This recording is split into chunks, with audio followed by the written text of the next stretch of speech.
They left the crying alien baby at the border until a human soldier whispered, "You're safe now." Before we dive into this story, drop a quick hi in the comments and tell me where you're watching from. It really helps support the channel.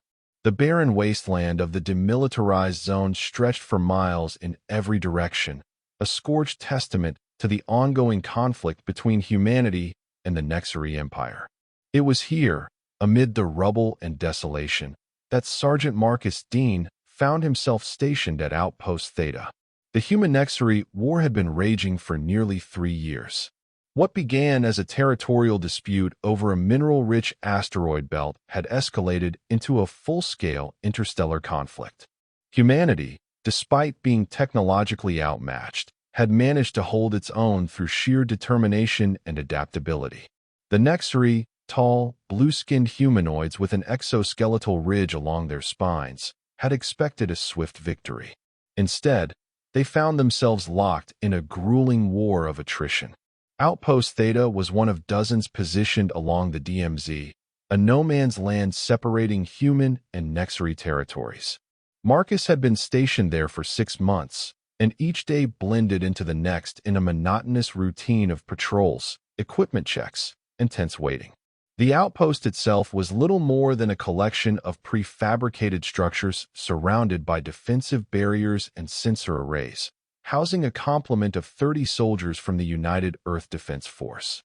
"Dean, you're up for border patrol," Lieutenant Riley Cooper announced, approaching Marcus as he finished his morning meal in the outpost's cramped mess hall. Marcus nodded, setting aside his empty tray. "Yes, ma'am. Taking the Eastern Quadrant." "Affirmative. Take Wilson with you." Sensors picked up some unusual movement about 2 clicks out. "Probably just wildlife, but check it out anyway." "Understood." Marcus stood, gathering his gear. At 32, he was older than most of the soldiers at the outpost. Before the war, he'd been a teacher, specializing in xenolinguistics. His ability to quickly learn and understand alien languages had made him valuable to the UEDF, particularly in frontline outposts like Theta, where direct contact with the enemy sometimes occurred.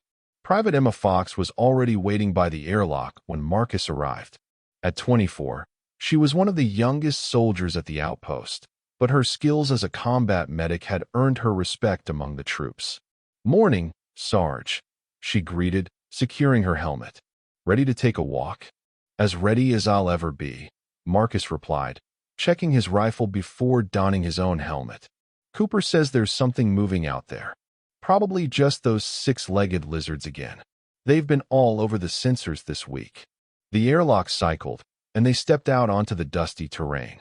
The sky above was a sickly yellow, the atmosphere tainted by years of orbital bombardments and chemical weapons.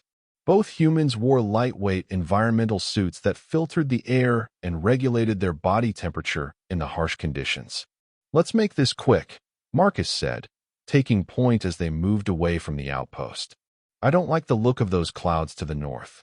They walked in silence for the first kilometer, following a path that had been worn into the rocky ground by countless patrols before them.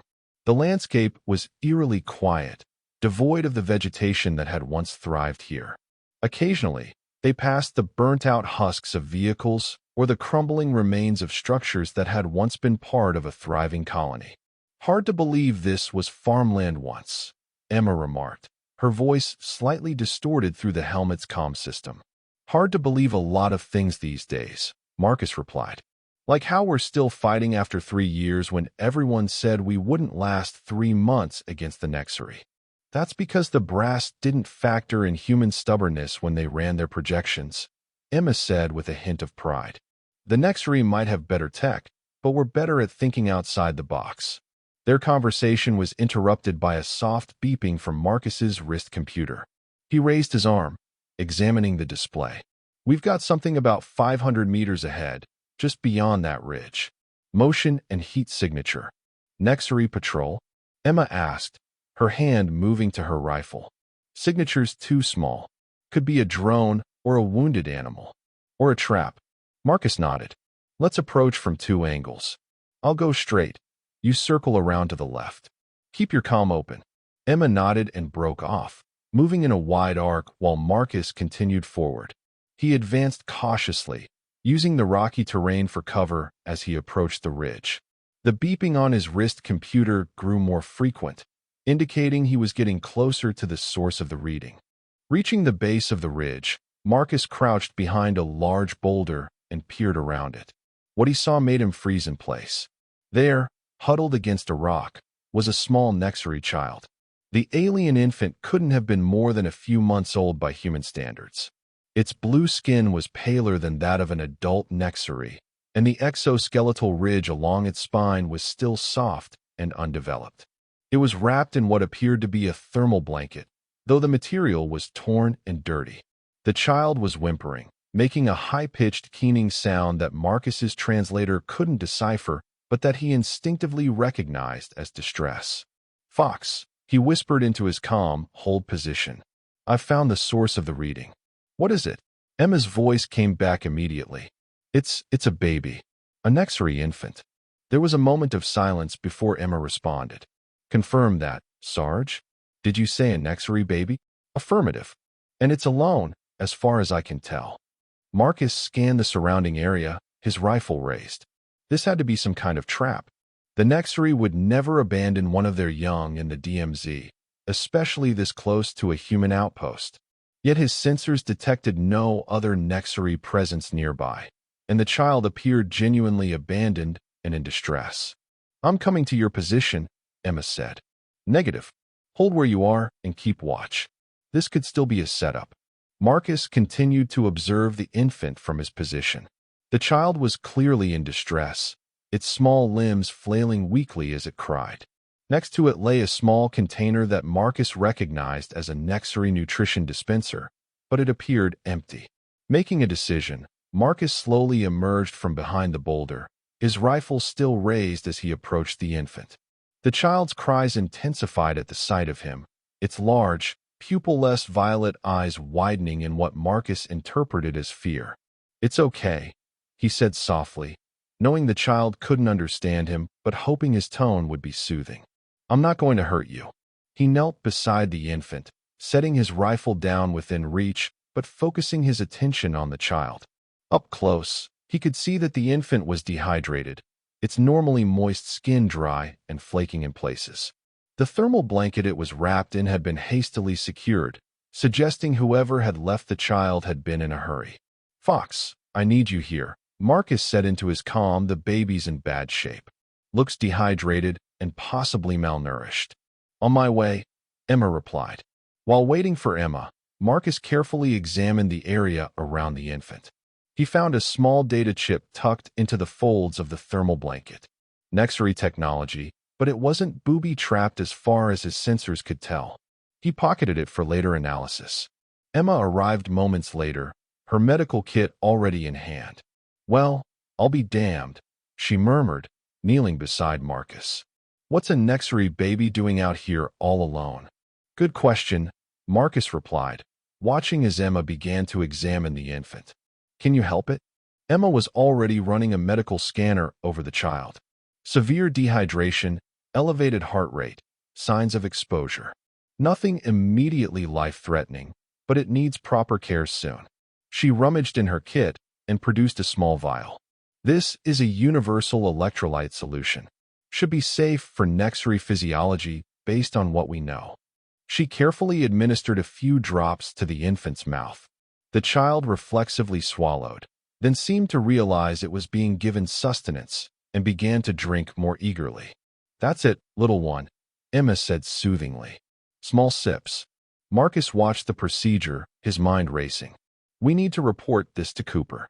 The brass will want to know about a Nexari child in the DMZ." "What do you think happened?" Emma asked, continuing to care for the infant. Nexari are notoriously protective of their young. They would never just abandon a child like this. "I don't know," Marcus admitted, glancing around again. "But someone left in a hurry. And they left this." He showed her the data chip he'd found. Emma raised an eyebrow. "Could be valuable intelligence. Or it could be nothing. Either way, we need to get the baby back to the outpost." Emma nodded, carefully rewrapping the infant in the thermal blanket. "It's stabilized for now, but it needs proper medical attention. Marcus made the call. Cooper, this is Dean. We found a Nexary infant abandoned in the DMZ. Private Fox has administered emergency care, but the child needs medical attention. Requesting permission to bring it back to the outpost. There was a long pause before Cooper's voice came through, filled with disbelief. Repeat that, Sergeant. Did you say you found a Nexary infant? Affirmative, Lieutenant. An infant abandoned. We also found a Nexary data chip with it. Another pause. Bring them both in, but approach with extreme caution. I'm alerting the medical bay and sending a security team to meet you halfway. Cooper out. Marcus turned to Emma, who had already gathered the infant in her arms. The child had quieted somewhat, though it still whimpered occasionally. Let's move, Marcus said, retrieving his rifle. Stay behind me. They began the journey back to the outpost, moving more slowly now with their fragile cargo. Marcus remained alert, scanning their surroundings constantly for any sign of a trap or ambush. But the DMZ remained quiet, with no indication that anyone was watching or following them. Why would they leave one of their children here? Emma wondered aloud as they walked. It doesn't make sense. Nothing about this war makes sense, Marcus replied. But you're right. The Nexary are extremely protective of their offspring. Their entire society is structured around ensuring the safety and well-being of future generations. For them to abandon a child like this, something must have gone very wrong. Emma finished his thought. They were met halfway back to the outpost by a security team led by Sergeant Tyler Grant, a burly soldier with a permanent scowl. His expression deepened when he saw the infant in Emma's arms. Well, I'll be, he muttered. It really is a Nexary baby. Cooper thought you might be hallucinating from heat exposure. It's real. All right, Marcus confirmed. And it needs medical attention. Grant nodded, signaling his team to form a protective perimeter around them. Medical bay is prepped and waiting. Let's move. The return to the outpost was uneventful, but Marcus couldn't shake the feeling that they were being watched. Not by Nexary forces. His sensors would have detected them, but by something else. It was an instinct honed by months on the front lines, a prickling at the back of his neck that had saved his life more than once. As they approached the outpost, he saw Lieutenant Cooper waiting for them at the entrance, her expression unreadable behind her helmet visor. The airlock cycled, admitting them to the relative safety of the outpost, and they removed their helmets in the decontamination chamber. I want a full report, Cooper said without preamble, her eyes fixed on the infant in Emma's arms. And get that child to medical immediately. Emma nodded and hurried away, accompanied by two of the security team members. Marcus handed the data chip to Cooper. Found this with the baby. It's Nexary tech, but our preliminary scan didn't detect any explosives or tracking devices. Cooper took the chip, examining it briefly before securing it in a containment pouch. Intelligence will want to see this. Now, tell me exactly what happened out there. Marcus recounted their discovery of the infant, the condition it was in, and their decision to bring it back to the outpost. Cooper listened without interruption, her expression growing increasingly troubled. You realize this could be a trick, she said when he had finished. The Nexary could be using this child as bait for a trap we haven't figured out yet. With respect, ma'am, I don't think so, Marcus replied. The child was genuinely abandoned and in distress. And the Nexary would never endanger one of their young like that, not even for a military advantage. It goes against everything we know about their culture. Cooper sighed, running a hand through her short-cropped hair. I hope you're right, Dean. Because if you're wrong, you might have just endangered everyone in this outpost. She gestured to the data chip. I'm taking this to intelligence. Report to medical and see how the infant is doing. And Dean, keep this quiet for now. The last thing we need is rumors spreading before we know what we're dealing with. Understood, ma'am. Marcus made his way to the medical bay, a compact facility near the center of the outpost. He found Emma assisting Dr. Nathan Brooks, the outpost's chief medical officer, as they tended to the Nexary infant. The child had been placed in a temperature-controlled incubator modified to accommodate its alien physiology and was receiving intravenous fluids. How is it? Marcus asked, approaching the incubator. Dr. Brooks looked up, his expression thoughtful. Stable for now. Severe dehydration and early stages of malnutrition, but we caught it in time. The bigger challenge is figuring out its nutritional needs. Nexury biochemistry is similar enough to ours that we can handle the basics, but long-term care will require specialized knowledge.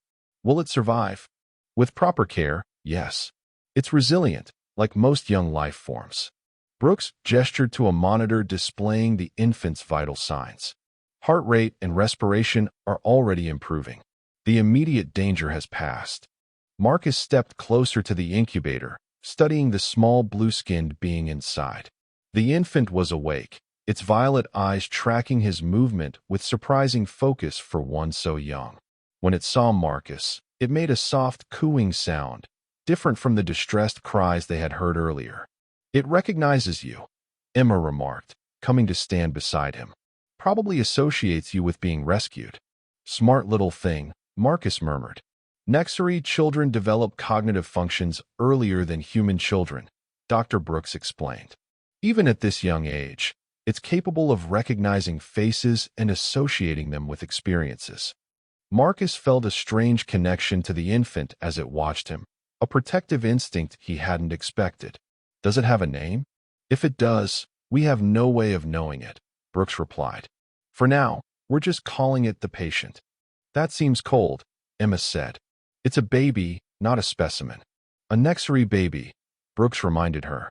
"The offspring of the enemy we've been fighting for 3 years." "It's still a child," Marcus said firmly. "Enemy or not." Before the conversation could continue, Lieutenant Cooper entered the medical bay, accompanied by Captain Olivia Hayes, the outpost's commanding officer. Hayes was a stern woman in her 40s, with a reputation for cool-headed decision-making under pressure. "Report, Doctor," Hayes ordered, approaching the incubator. Brooks quickly summarized the infant's condition and the treatment they had administered. Hayes listened attentively, her gaze never leaving the small blue form in the incubator. "And your assessment of its chances?" she asked when Brooks had finished. "Good, with proper care. The challenge will be providing appropriate nutrition beyond the emergency supplements we have." Hayes nodded, then turned to Marcus. "Intelligence is working on the data chip you found. Preliminary analysis suggests it contains a message, but it's heavily encrypted. They're sending it to headquarters for decryption." She glanced back at the infant.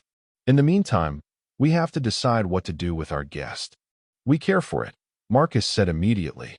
"Whatever else is happening, it's an innocent child." "I agree," Emma added. "It's not a threat. Perhaps not directly," Hayes conceded. "But its presence here raises serious questions. Nexury do not abandon their young. Ever. So either something catastrophic has happened within Nexury territory, or this is part of something bigger that we don't understand yet. Or it could be a gesture," Marcus suggested. "A peace offering of some kind." Hayes raised an eyebrow. "That's a rather optimistic interpretation, Sergeant." "Permission to speak freely, ma'am?" Hayes nodded. "Go ahead. I specialized in xenolinguistics before the war. I've studied Nexury culture extensively. They revere their children above all else. If they left this infant here, where they knew we would find it, it wasn't a casual decision. It was either an act of absolute desperation or a deliberate message." "What kind of message would abandoning a child send?" Cooper asked skeptically. "Trust," Marcus said simply. "They're entrusting one of their most precious beings to us. It's either a test or a plea for help." Hayes considered his words, her expression thoughtful. "An interesting theory, Sergeant. But until we decode that message, it remains just that, a theory." She turned to Dr. Brooks. "The infant stays in medical underguard. I want round-the-clock monitoring and a detailed report on any changes in its condition." "Yes, Captain," Brooks acknowledged. "Dean, Fox," Hayes continued. "Since you found it, you'll be part of the care rotation. Work with Dr. Brooks to establish a schedule." "Yes, ma'am," they replied in unison. "And one more thing," Hayes added, her voice hardening. "This stays within the command structure for now. No gossip, no speculation among the ranks. Is that clear?" After receiving confirmations, Hayes left, followed by Cooper. Dr. Brooks excused himself to prepare a care protocol, leaving Marcus and Emma alone with the infant. You really think this could be a peace offering? Emma asked quietly, watching the baby, which had fallen asleep during their conversation. I don't know, Marcus admitted. But I know the Nexary wouldn't do this without a compelling reason. Well, whatever the reason, it's our responsibility now, Emma said, gently adjusting the thermal blanket around the sleeping infant. And I, for one, intend to make sure it receives the best care possible. Marcus nodded, his gaze fixed on the small blue form. Me too. The next few days fell into a new routine for Marcus. Between his regular duties, he spent hours in the medical bay, helping care for the Nexary infant. Dr. Brooks had developed a nutrient solution that seemed to meet the child's basic needs, and its condition was steadily improving. The infant was becoming more alert and active, and it had developed a clear preference for Marcus, often becoming agitated when he left and calming immediately upon his return. It's imprinted on you, Dr. Brooks explained as they watched the infant playing with a soft toy Emma had fashioned from spare medical bandages. It associates you with safety and care. Is that normal for Nexary infants? Marcus asked. From what little we know of their developmental psychology, yes. Nexary young form strong attachments to their caregivers early, in their natural family units. This would typically be to their birth parents and close relatives. Marcus felt a strange mix of pride and concern at this information. He had tried to maintain professional detachment, but it was becoming increasingly difficult. The infant, which Emma had started calling Blue despite official protocols, was undeniably endearing. Its large violet eyes followed Marcus around the room, and it made happy chirping sounds when he spoke to it. Any word on the data chip? Marcus asked, changing the subject. Still being analyzed at headquarters, from what I hear, Brooks replied. Whatever message it contains, it was meant to be difficult to access. Their conversation was interrupted by the medical bay's door sliding open. Captain Hayes entered, followed by a man Marcus didn't recognize, a civilian, judging by his attire, which was unusual in a frontline outpost. Sergeant Dean, Hayes greeted him. This is Dr. Landon Briggs from UEDF Intelligence Division. He's here about our guest. Dr. Briggs was a thin man with sharp features and calculating eyes. He approached the incubator with clinical interest, studying the infant without any of the warmth Marcus had come to feel for the small being. Fascinating specimen, Briggs remarked, his voice dispassionate. The first Nexary infant in human custody, to my knowledge. It's not in custody, Marcus corrected before he could stop himself. It's receiving medical care. Briggs glanced at him, one eyebrow raised. Of course, Sergeant. Poor choice of words on my part. He turned back to the infant, which had stopped playing and was watching the newcomer warily. I've been sent to evaluate the child and determine its significance to our ongoing conflict with the Nexary. Significance? Marcus repeated, not liking the implication. It's a baby, not a weapon or a piece of intelligence. Everything is intelligence in wartime, Sergeant, Briggs replied coolly. The genetics of this infant alone could provide valuable insights into Nexary biology that might give us an edge. Marcus felt a surge of protectiveness. You're talking about experimenting on a child. I'm talking about non-invasive testing that would harm neither the infant nor our ethical standards, Briggs clarified, though his tone suggested the distinction was merely semantic to him. Captain Hayes has already approved my request to transfer the infant to a more suitable facility for proper study. Marcus looked sharply at Hayes, who met his gaze steadily. Is this true, Captain? The decision has been made, Sergeant, Hayes replied, her tone making it clear the matter wasn't up for debate. Dr. Briggs will be taking custody of the infant tomorrow morning. A transport is already en route. With respect, ma'am, I think that's a mistake, Marcus said, struggling to keep his voice level. We still don't know why this child was left here or what message the data chip contains. Moving it now could jeopardize any chance of understanding the Nexary's intentions. The data chip has been decoded, Briggs interjected. That's part of why I'm here. This caught Marcus by surprise. What did it say? Briggs glanced at Hayes, who nodded her permission. It was a personal message, apparently from the infant's parent, a rather emotional plea for the child's protection. According to the message, there's been some kind of internal conflict within the Nexari Empire. The parent claims to be part of a dissident faction that opposes the war with humanity. A resistance movement within the Nexari Empire? Marcus asked, his mind racing with the implications. That could explain why they abandoned the child near our outpost. They were trying to save it from whatever is happening on their side. Perhaps, Briggs conceded. Or it could be an elaborate ruse designed to gain our sympathy and lower our guard. The Nexari are masters of psychological warfare. The message didn't mention any specific threat, Hayes added, but it did include what appears to be a warning that the child might be in danger if it remained with its own people. Marcus looked back at the infant, which had lost interest in the conversation and returned to playing with its makeshift toy. So they trusted us to protect their child when they couldn't. That has to mean something. It means we have a responsibility to ensure the child's safety, Hayes said. And the best way to do that is to transfer it to a facility better equipped to handle its needs. With all due respect, Captain, we're doing fine here, Marcus argued. Blue, the infant, is thriving under our care. Moving it now could be traumatic. Blue, Briggs repeated, a hint of amusement in his voice. You've named it. Private Fox did, Marcus admitted. It's better than the specimen or the patient. Such attachment is understandable but unwise, Briggs said dismissively. This is still the offspring of an enemy species. An enemy that chose to entrust their child to us, Marcus pointed out. That should tell us something about their opinion of humanity. Or about their desperation, Briggs countered. Either way, the decision has been made. I'll return in the morning to oversee the transfer. With that, he nodded to Hayes and left the medical bay. Marcus turned to Hayes once Briggs was gone. Captain, please reconsider. Moving the infant now could be a mistake. What if the parent or others from this dissident faction try to make contact? Hayes's expression softened slightly. I understand your concerns, Sergeant, and I appreciate the care you've shown for the infant. But this is beyond our scope here.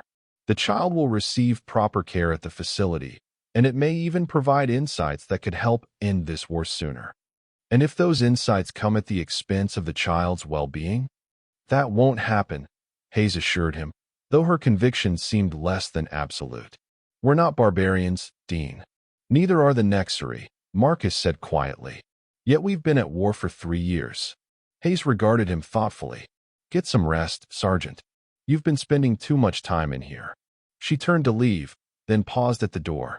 That's an order, by the way. I don't want to see you back in medical until your next scheduled shift. After Hayes left, Marcus stood by the incubator, watching as the infant played contentedly, unaware of the decisions being made about its future. He felt a deep unease about Briggs and his plans for the child.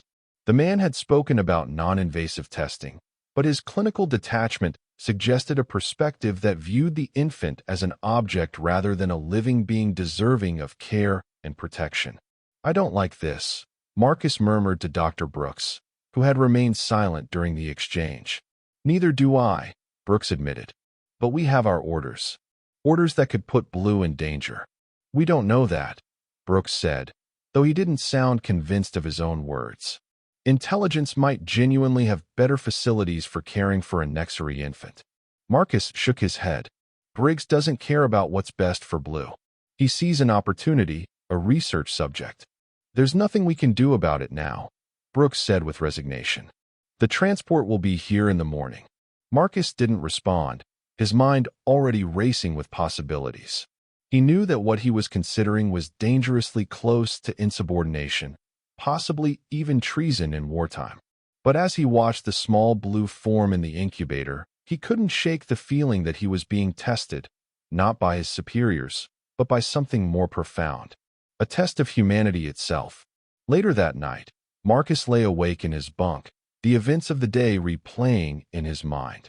The decoded message from the Nexari parent, Briggs's clinical assessment of the infant, Hayes's unwavering adherence to protocol despite her obvious reservations. It all pointed to a crucial moment, a crossroads where decisions made now would have far-reaching consequences. He thought about the Nexary parent who had made the heart-wrenching decision to leave their child in the hands of the enemy, trusting that humans would show more compassion than their own people had. It was an act of desperate hope, a belief that despite the war, there was a fundamental decency in humanity that transcended conflict. And now that trust was about to be betrayed, not through malice but through the cold calculus of military necessity. The infant, Blue, would be taken away to be studied, its welfare secondary to whatever intelligence could be gleaned from its existence. Marcus knew he couldn't let that happen. The realization came with a clarity that surprised him. This wasn't just about one Nexary child. It was about what kind of people humans chose to be, even in the midst of war. If they sacrificed their compassion for advantage, what would separate them from the worst aspects of those they fought? With his decision made, Marcus quietly rose from his bunk and dressed. He moved through the darkened corridors of the outpost with purpose, avoiding the night patrol routes he knew by heart. His destination was the communications hub, a small room adjacent to the command center where all outbound transmissions were processed. The hub was staffed by a single technician at night, usually one of the junior communications specialists. Tonight, it was Private Shane Bishop, a young soldier who Marcus knew had a habit of taking unauthorized breaks to smoke outside the eastern airlock. Marcus waited in a nearby maintenance alcove until he saw Bishop slip out for his usual break, then quickly entered the now-empty communications hub. He had only a few minutes before Bishop would return, so he worked rapidly, accessing the terminal and bypassing the security protocols using an administrator override code he had memorized months ago, not for any nefarious purpose, but as part of his duties in helping to translate intercepted Nexary communications. He input the commands to access the recent decryption files, searching for the data chip's contents. It took precious seconds to locate, but finally, the translated message appeared on the screen.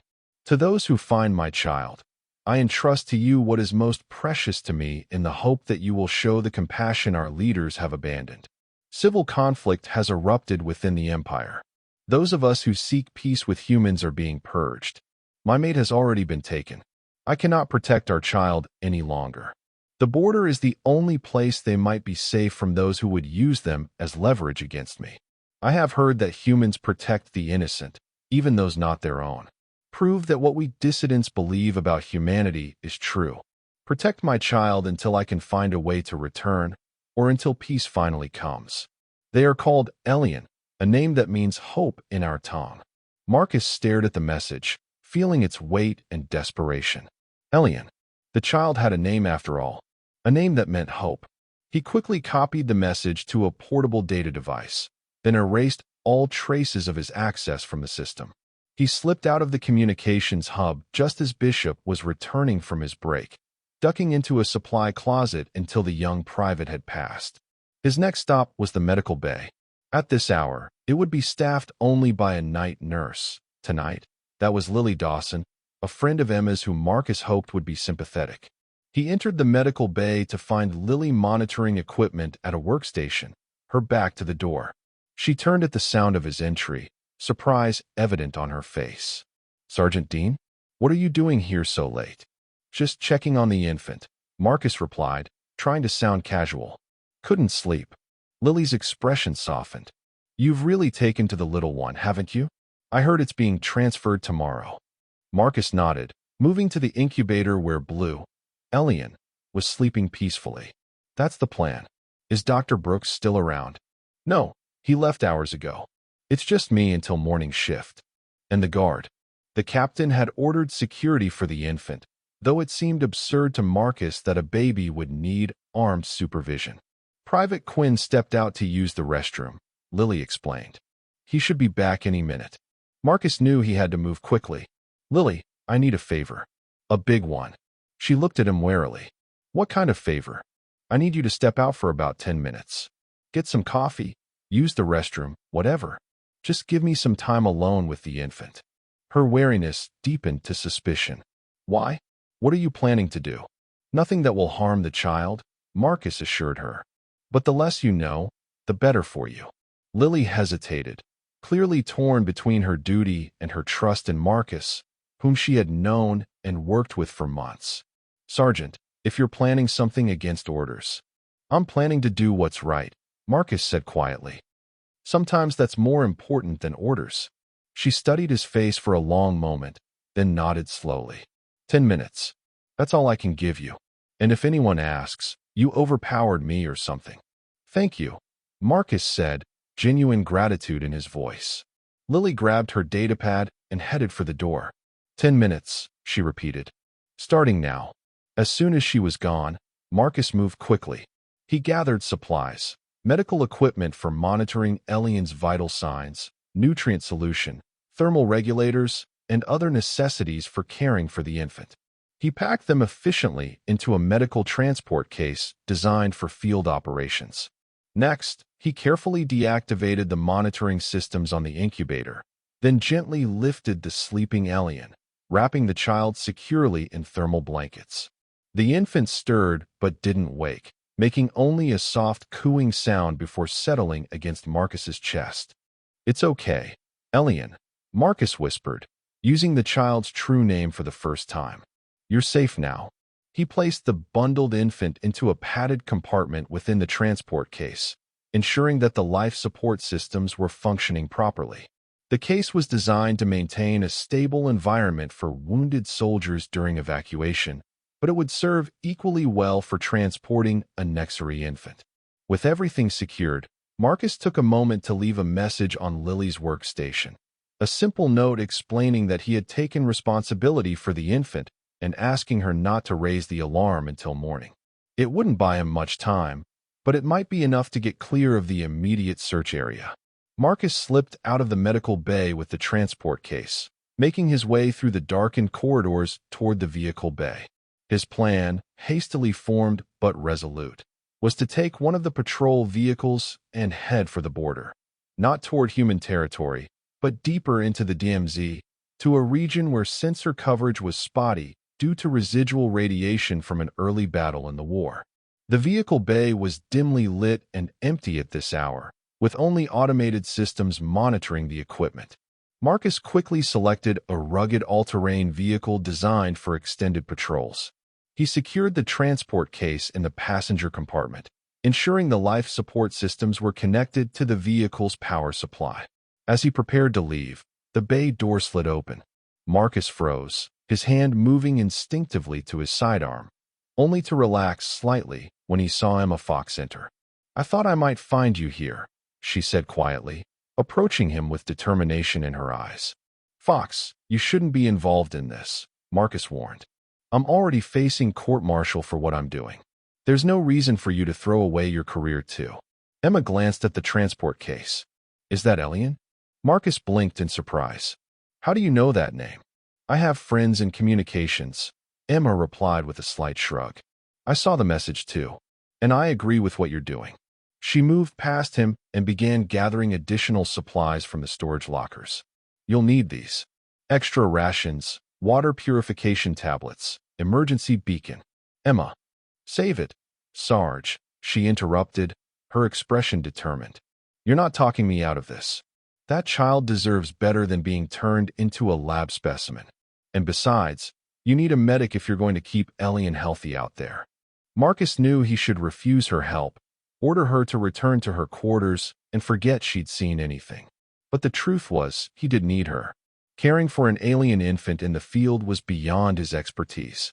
"There's no coming back from this," he warned her. "Not to the military, maybe not even to human territory for a while." Emma nodded, her resolve unwavering. "I know, but some things are worth the sacrifice." She finished packing the supplies and turned to him. "So, what's the plan?" 10 minutes later, they were driving through the outpost's eastern gate, having told the guard they were on a special reconnaissance mission authorized by Captain Hayes. It was a lie that wouldn't hold up to scrutiny, but it bought them passage without immediate questions. The terrain outside the outpost was rugged and treacherous, especially in the darkness. Marcus drove with practiced skill, using only minimal lighting to avoid detection as they made their way deeper into the DMZ. Behind them, the outpost diminished in size until it was just a cluster of lights on the horizon, and then it disappeared altogether as they descended into a ravine. "We should have a few hours before they realize we're gone," Emma said, checking on Elian in the transport case. The infant was awake now, watching her with curious violet eyes. "Hello there, little one. We're taking you somewhere safe." Elian made a soft chirping sound, tiny blue hands reaching up toward Emma's face. She smiled, gently letting the infant grasp her finger. "Where exactly are we going?" she asked, turning back to Marcus. "There's an abandoned research station about 50 kilometers from here," Marcus explained, navigating carefully through the difficult terrain. "It was evacuated early in the war when the front line shifted. From what I've heard, it's mostly intact, just powered down to avoid detection. It should have the facilities we need to care for Elian while we figure out our next move." Emma nodded, checking the NAV system. "And after that?" Marcus was silent for a moment. "I'm still working on that part. Ideally, we find a way to contact the Nexari resistance. Elian's parent might be looking for a way to reach their child. And if they're not, then we do whatever it takes to keep Elian safe until this war is over." They drove in silence for a time, each lost in their own thoughts about the enormity of what they had done and what might lie ahead. The landscape around them was desolate, a once vibrant ecosystem reduced to ash and rock by the ravages of war. Occasionally, they passed the burnt-out hulks of military vehicles or the crumbling remains of structures, silent testaments to the conflict that had devastated this region. "I've been thinking," Emma said eventually, "about what the message said, that humans protect the innocent, even those not their own. Do you think that's true of us as a species?" Marcus considered the question. "I think it's something we aspire to, at our best. And right now, that aspiration matters more than ever." The first hints of dawn were lightening the eastern sky when they reached the abandoned research station. It was a low, bunker-like structure partially built into a hillside, its exterior designed to blend with the surrounding terrain. No lights or signs of activity were visible as they approached. Marcus brought the vehicle to a stop a short distance away, scanning the area for any signs of danger. "Looks clear, but let's be cautious. You stay with Elian while I check it out." Emma nodded, moving the transport case to her lap and checking the infant's vital signs on the monitoring system. "All stable, but we'll need to prepare more nutrient solutions soon." Marcus exited the vehicle, weapon drawn, and approached the station cautiously.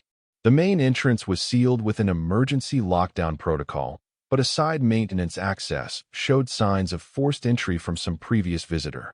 He inspected it carefully for traps or alarm systems before forcing it open further and slipping inside. The interior was dark and still, the air stale but breathable. Marcus activated his tactical light, sweeping it across what appeared to be a storage area filled with crates and equipment. Moving deeper into the facility, he found the main power controls and, after a brief inspection, determined they could safely restore limited power to essential systems. When he returned to the vehicle, Emma was singing softly to Elian, a gentle lullaby that seemed to fascinate the infant. "It's clear," Marcus reported, "and we can get basic systems online: power, water recycling, climate control. It's not comfortable, but it's defensible and has what we need." They transferred their supplies and the transport case into the research station, securing the entrance behind them. Marcus worked on restoring power to critical systems while Emma set up a makeshift medical area with the supplies they'd brought and what they found in the station's emergency medical cabinet. As lights flickered on and the environmental systems hummed back to life, Marcus allowed himself a moment of relief. They had made it this far without incident, but he knew their troubles were just beginning. By now, the outpost would have discovered their absence and the missing infant. A search would be underway, and it wouldn't take long for someone to check the vehicle logs and determine their general direction. "We should rest while we can," Emma suggested, having created a comfortable nest for Elian using soft insulation materials.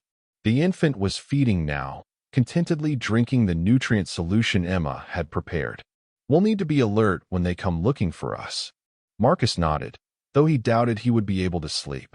Too many thoughts were racing through his mind. Concerns about their immediate safety, questions about their long-term prospects, and deeper reflections on the choice they had made. He found himself drawn to the small blue infant who had unwittingly catalyzed their rebellion.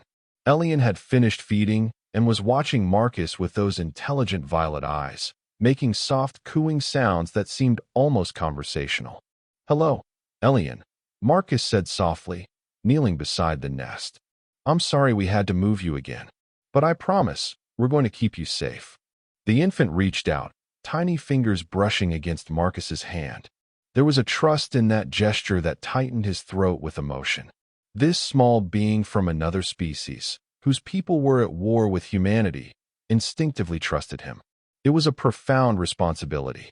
"Your parent believed in us," Marcus continued, gently stroking Elian's head. "Believed that humans would protect you.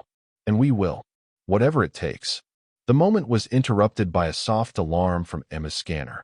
She checked the readings with a frown, detecting vehicle movement about 10 kilometers out, heading this way.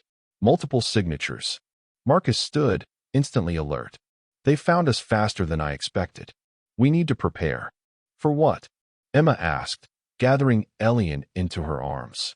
"We can't exactly fight our way out against our own people." "No," Marcus agreed. "But we can make sure they understand what's at stake." He moved to a communications console that had powered up with the rest of the systems. "This station should have broadcast capability. If we can get a message out, explain why we took Elian." "You think that will make a difference?" Marcus wasn't sure, but it was their best option. "It might, especially if we can reach more than just the search party. The right people need to know what's happening." Working quickly, he brought the communications system online and began recording a message explaining their actions, the contents of the Nexary parents' plea, and their belief that protecting Elian was not just a moral imperative, but potentially a path to peace. He was just finishing when Emma's scanner alarmed again. "They're here," she reported tensely. 5 vehicles, standard search pattern. "They'll find us any minute." Marcus sent the broadcast, setting it to repeat on multiple frequencies, including civilian channels where it might reach sympathetic ears beyond the military chain of command. Then he joined Emma, who had moved to a position where she could monitor the entrance while keeping Elian safe. "What now?" she asked, her voice steady despite the fear in her eyes. "Now we wait," Marcus replied, "and hope someone listens." They didn't have to wait long. Within minutes, they heard vehicles outside, and then voices as troops deployed around the station. An amplified voice called out to them. "Sergeant Dean, Private Fox. This is Captain Hayes. We know you're in there with the Nexary infant. Come out unarmed, and no one needs to get hurt." Marcus and Emma exchanged glances. Hayes herself had come. That could be good or bad, depending on her orders. "We should talk to her," Emma suggested. She seemed uncomfortable with Briggs's plans. "Maybe she'll listen." Marcus nodded and moved to the entrance, keeping his weapon holstered but within reach. "Captain Hayes," he called out. "We need to talk before this goes any further." "You're in no position to negotiate, Sergeant," Hayes replied, though her tone was more weary than angry. "You've abducted an alien child and deserted your post in wartime. That's a court-martial offense." "The child has a name," Marcus responded. "It's Elian. And we didn't abduct him. We rescued him from becoming a laboratory specimen. Did you listen to our broadcast?" There was a pause before Hayes answered. "I heard it, but it doesn't change the situation.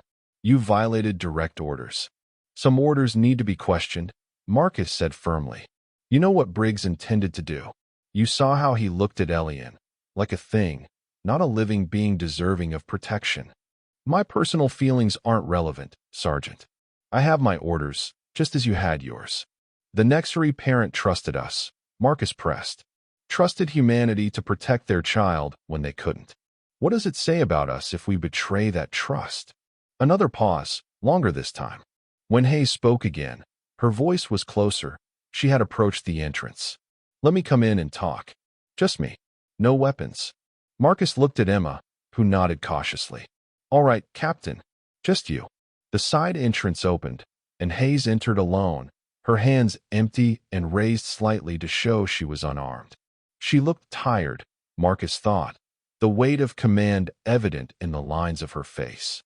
Hayes's gaze immediately went to Elian, who was watching the newcomer with curious interest from Emma's arms. Something softened in the captain's expression. "So that's Elian," she said quietly. "Yes," Emma confirmed. "His name means hope in Nexary."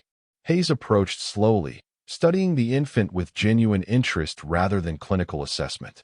"He seems content with you.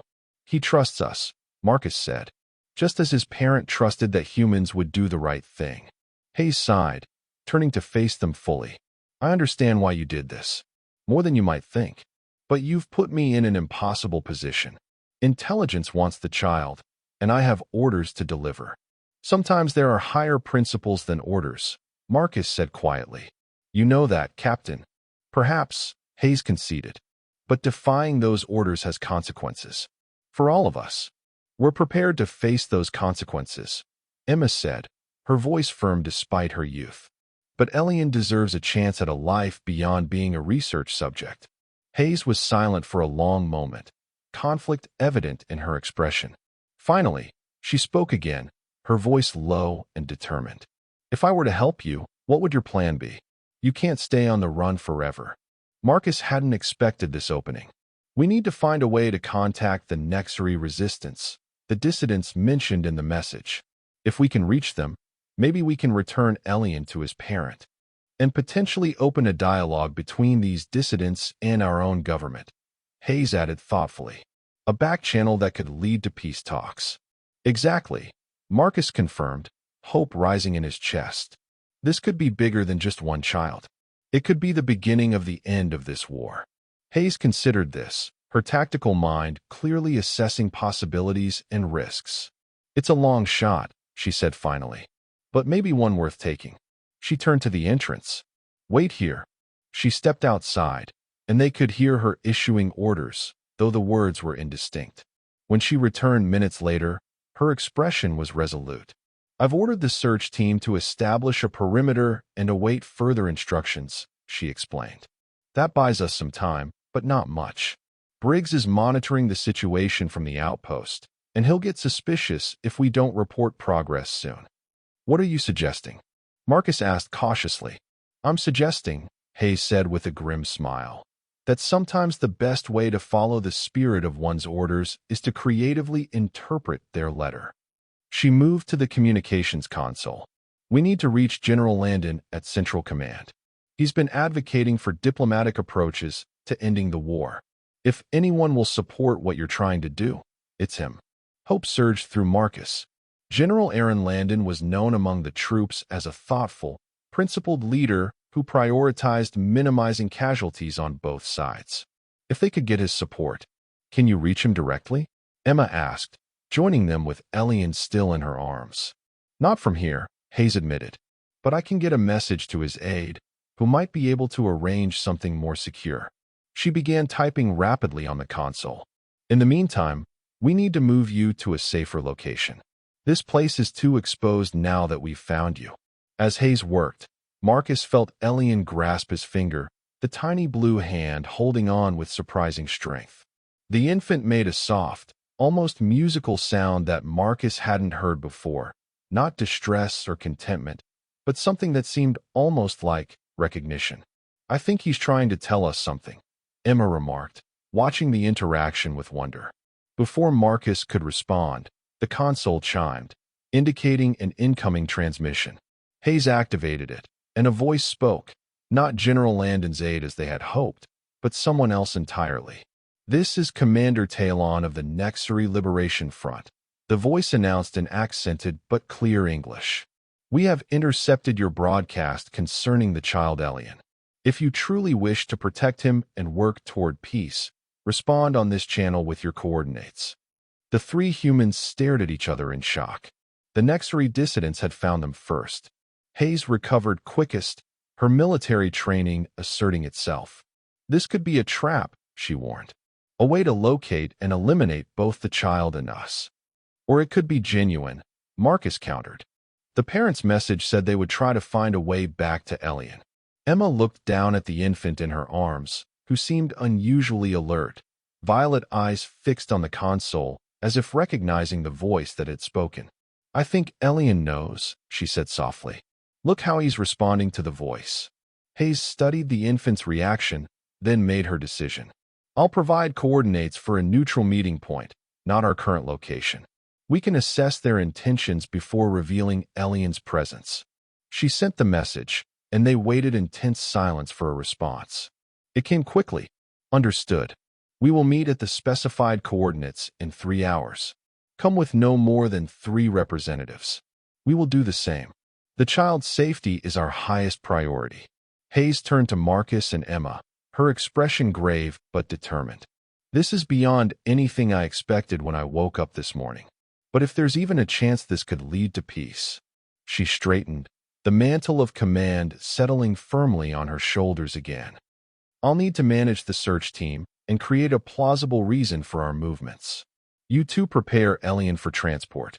We leave in 30 minutes. As Hayes exited to speak with her troops, Marcus and Emma began gathering their supplies and preparing the transport case for Elian's safety during the journey. Do you think this is really happening? Emma asked quietly as she checked Elian's vital signs. That we might actually be on the verge of peace talks with the Nexary? I don't know, Marcus admitted, securing the last of their medical supplies. But I do know that this little one has already accomplished more to bring our species together than 3 years of war. Emma smiled, gently stroking Elian's head. The infant made a contented sound, violet eyes drifting closed as if sensing the momentous events about to unfold and choosing to rest before they began. 3 hours later, they stood at the coordinates Hayes had specified, a flat, open area in the DMZ far from any outposts or known patrol routes. Hayes had brought only Marcus and Emma, as agreed, though she had a quick reaction force on standby several kilometers away, just in case. Elian was secure in the transport case, which Marcus held protectively. The infant was awake and alert, making occasional soft sounds as if sensing the significance of the moment. There, Emma said suddenly, pointing to the east where a sleek, unfamiliar vehicle was approaching. It moved with silent efficiency across the rough terrain, clearly of Nexary design. The vehicle came to a stop about 50 meters away. For a moment, nothing happened. Then a door slid open, and 3 figures emerged, tall, blue-skinned forms that moved with fluid grace despite the tension evident in their postures. The central figure stepped forward, unarmed, hands raised in the universal gesture of peace. I am Commander Talon, the Nexary announced in the same accented voice they had heard over the communication channel. We come for Elian, and to thank those who protected him when we could not. Marcus stepped forward, matching Talon's gesture. I am Sergeant Marcus Dean. We have kept Elian safe, as his parent asked us to do. Talon moved closer, and Marcus could now see the Nexary's features clearly. The ridged forehead, the violet eyes so similar to Elian's, and an expression that, despite the alien features, Marcus recognized as profound emotion. Elian's parent was my sister, Talon explained, voice thick with what could only be grief. She did not survive the purge of dissidents that followed our attempt to negotiate peace. Her final act was to save her child, trusting in the compassion of those her own leaders called enemies. Marcus felt a deep sadness at this news, but also a strengthening of his resolve. He gently opened the transport case, revealing Elian to his uncle. The infant made an excited sound, tiny arms reaching toward the familiar Nexary face. He recognizes you, Emma observed softly. Talon moved forward with reverent care, kneeling before the transport case. Elian, he said, the name sounding musical in his native accent. You are safe now. The words struck Marcus with unexpected force, the same words he had whispered to the infant when he had first taken him from the outpost. Different species, different languages, but the same instinct to protect and comfort a child in need. As Talon gently lifted Elian from the transport case, cradling the infant with obvious love, Captain Hayes stepped forward. Commander Talon, she said formally, I believe we have much to discuss regarding the future of our peoples. Talon looked up, still holding Elian close. Yes, he agreed, a new hope evident in his voice. I believe we do.